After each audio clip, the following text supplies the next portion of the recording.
캘러리체에 오신 걸 환영합니다. 레오나르도 다빈치 1편 그림 천재의 상상 그리고 미완성.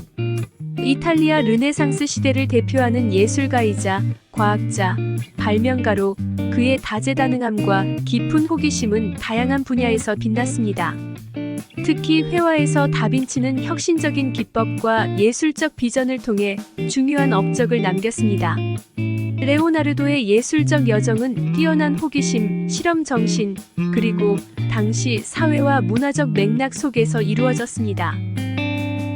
1460년대 초 레오나르도는 피렌체의 유명한 예술가 안드레아 델 베르키오의 작업실에서 견습생으로 그림 공부를 시작합니다. 다빈치는 자연과 인간에 대한 깊은 호기심과 관찰력으로 자연 세계의 아름다움과 복잡성을 탐구하고 이를 예술적 형태로 표현하고자 했습니다. 특히 인간의 형태와 감정빛과 그림자의 상호작용 등에 대한 관심이 그를 예술에 매료시키는 주요 요소였습니다. 그의 이러한 호기심은 다양한 예술 및 과학 분야에 걸쳐 활동을 진보시킨 천재화가였습니다.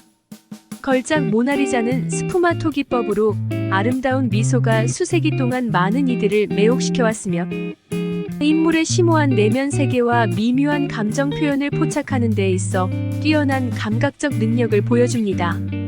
모나리자의 정체에 대한 여러 가설이 있지만 가장 널리 받아들여지는 이론은 피렌체의 상인 프란체스코 델 조콘도의 아내 리사 게라르딘이라는 것입니다. 레오나르도가 이 그림을 완성하는 데 걸린 시간에 대한 정확한 기록은 없으나 수년에 걸쳐 이 작품을 수정하고 다듬었다는 증거가 있습니다.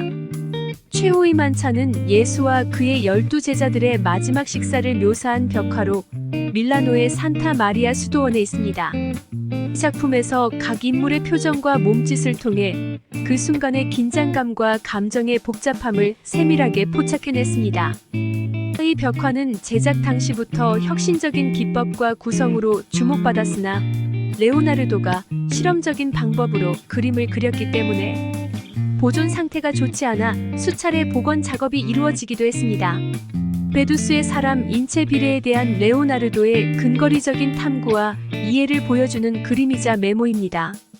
이 작품은 인체가 원과 사각형에 완벽하게 들어맞을 수 있다는 고대 로마 건축가 비트루비우스의 이론을 시각화한 것입니다. 이 스케치는 레오나르도의 광범위한 해부학적 연구와 과학적 탐구 정신을 반영하며 인간의 아름다움과 조화에 대한 그의 깊은 이해를 드러냅니다. 레오나르도 다빈치의 작품은 그의 시대를 훨씬 뛰어넘는 예술적, 과학적 통찰력을 담고 있습니다. 진정한 르네상스 인간으로서의 다면적 재능과 무한한 호기심으로 오늘날까지도 많은 이들에게 영감을 주고 있습니다. 레오나르도 다빈치 2편 사랑, 수수께끼 그리고 살라이. 르네상스의 대표적 천재로 키가 190cm가 넘는 매우 큰 키와 빼어난 외모에 좋은 목소리를 갖고 있어 많은 사람들의 주목을 받았습니다. 레오나르도의 개인적인 관계에 대한 구체적인 기록은 많지 않지만 몇 가지 이야기와 추측이 전해져 내려옵니다. 1490년경 레오나르도는 당시 10세였던 조반니 지아코모 카프로티를 제자로 받아들입니다. 이 소녀는 레오나르도가 살라이라고 부른 인물로 그와 25년 이상을 함께 보냈으며 살라이는 레오나르도의 작품에서 모델로 활동한 것으로 추정됩니다. 살라이와 레오나르도 사이에는 예술적 동료를 넘어서는 깊은 유대감이 있었던 것으로 보이지만 그들 관계의 정확한 성격에 대해서는 여전히 논란의 여지가 있습니다. 레오나르도는 사람들과의 깊은 유대감을 형성했으나 그의 삶에서 사랑이라고 명확히 지칭할 수 있는 관계에 대한 기록은 매우 제한적입니다. 모나리자의 미소에서 그가 얼마나 인간의 내면과 감정의 미묘함을 이해하고 포착했으며 완벽한 비례와 조화를 탐구하는 과정에서 인체의 아름다움에 대한 관점을 반영한 작품입니다. 레오나르도의 사랑에 대한 이야기는 대부분 추측과 해석에 기반을 두고 있습니다. 역사가들과 예술사학자들은 레오나르도의 일기, 편지, 그리고 그의 주변 사람들과의 관계를 통해 그의 감정적 삶을 이해하려고 시도했지만 어떤 결론에도 다가갈 수 없는 어려움은 각자의 생각에 맡겨보는 것이 좋을 것 같습니다. 레오나르도는 결혼하지 않았으며 알려진 바로는 자녀도 없었습니다. 레오나르도의 삶과 예술은 끝없는 호기심과 탐구의 결과이며 그의 개인적인 감정이나 사랑에 대한 이야기가 명확하게 기록되어 있지 않음에도 불구하고 그의 작품에서는 인간에 대한 이해와 깊은 애정이 느껴집니다. 그의 삶과 업적에 관한 기록은 주로 그의 예술작품, 발명, 과학적 관찰, 그리고 개인 노트북에 담긴 다양한 아이디어와 스케치에 초점을 맞추고 있습니다. 레오나르도의 사랑에 대한 관점은 그의 예술과 과학적 연구를 통해 간접적으로 표현되었습니다. 인간과 자연의 아름다움에 깊은 감정적 지적 호기심으로 접근했으며 다양한 형태의 사랑으로 나타내고자 했습니다. 그의 삶과 업적에 관한 기록은 주로 그의 예술작품, 발명, 과학적 관찰, 그리고 개인 노트북에 담긴 다양한 아이디어와 스케치에 초점을 맞추고 있습니다. 레오나르도의 사랑에 대한 관점은 그의 예술과 과학적 연구를 통해 간접적으로 표현되었습니다. 인간과 자연의 아름다움에 깊은 감정적 지적 호기심으로 접근했으며 다양한 형태의 사랑으로 나타내고자 했습니다. 레오나르도 다빈치 3편 인생. 혼의 자식 그리고 유산. 영혼이 손과 함께 하지 않는다면 그것은 예술이 아니다.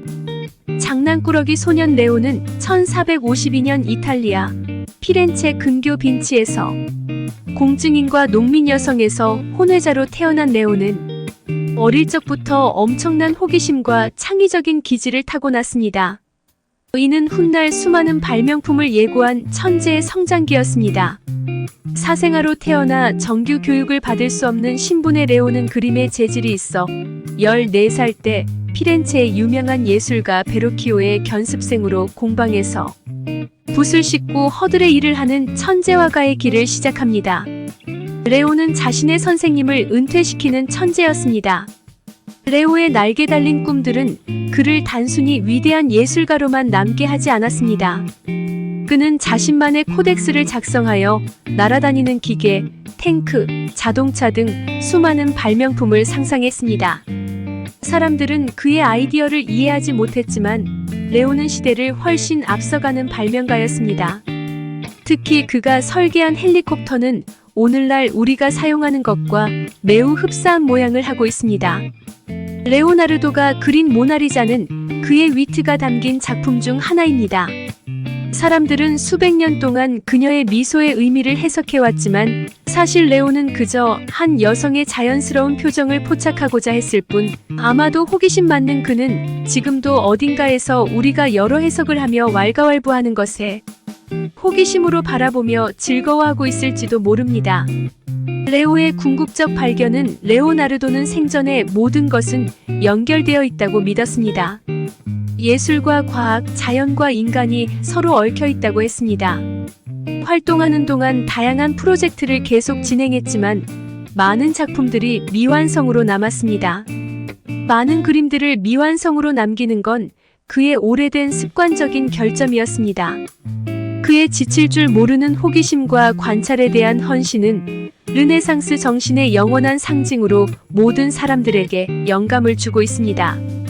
말년에 그는 프랑스와 1세의 초청으로 프랑스에 이주하여 왕의 후원을 받으며 여생을 보냈습니다. 1519년 프랑스의 클로리세 성에서 나이가 들면서 건강이 악화되었고 특히 오른손이 마비되었다는 기록이 있으며 67세 나이로 사망했습니다. 결혼을 하지 않았던 그는 제자인 멜치에게 대부분의 유산을 남겼습니다. 레오의 인생은 예술작품만큼이나 탐구의 힘을 증명하는 역할을 넘치게 했고 시대를 앞서가는 미래 지향적인 능력자임에 누구도 반문하지 못할 것입니다. 감사합니다. 구독과 좋아요는 영상 제작에 큰 힘이 됩니다.